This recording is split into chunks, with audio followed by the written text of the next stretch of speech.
Perkenalkan, nama saya Jack Santoso. Saya mengenal 3H dari istri saya yang sudah lebih dahulu melakukan terapi di 3H gitu.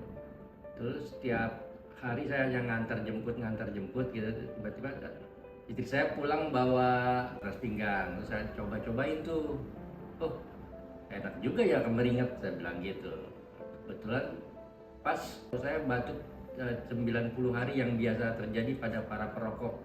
Karena saya perokok aktif, saya datang tuh ke 3H sambil nganter istri saya. Coba tidur di pijat bed ini. Ketika batuk, terapinya saya tengkurap dengan suhu 60 derajat. Pas hari ketiganya saya juga kaget tiba-tiba. Keluar lendir, kental banget tuh. Seperti plong udah hilang, nggak ada batuk-batuk lagi gitu sampai sekarang ini.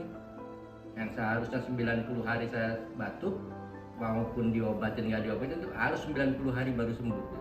Dengan ikut terapi ini, alhamdulillah 3 hari hilang. Banyak saksinya tuh, orang 3 hari sendiri aja kaget tuh, kayak si Abi kaget juga dia. Bener Pak? Iya, biasanya kan batuk, saya bilang gitu. Keluar lendirnya, lapang dadanya, sampai hari ini alhamdulillah belum terjadi lagi gitu, pinggang saya gitu.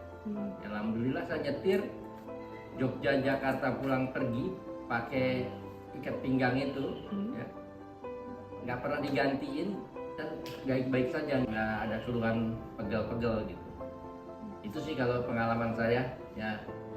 Semoga bermanfaat buat saudara-saudara ya semua yang ingin mencoba di 3H. Silahkan coba, buktikan sendiri. Terima kasih 3H sudah membuat saya lebih sehat seperti sedia kala lagi.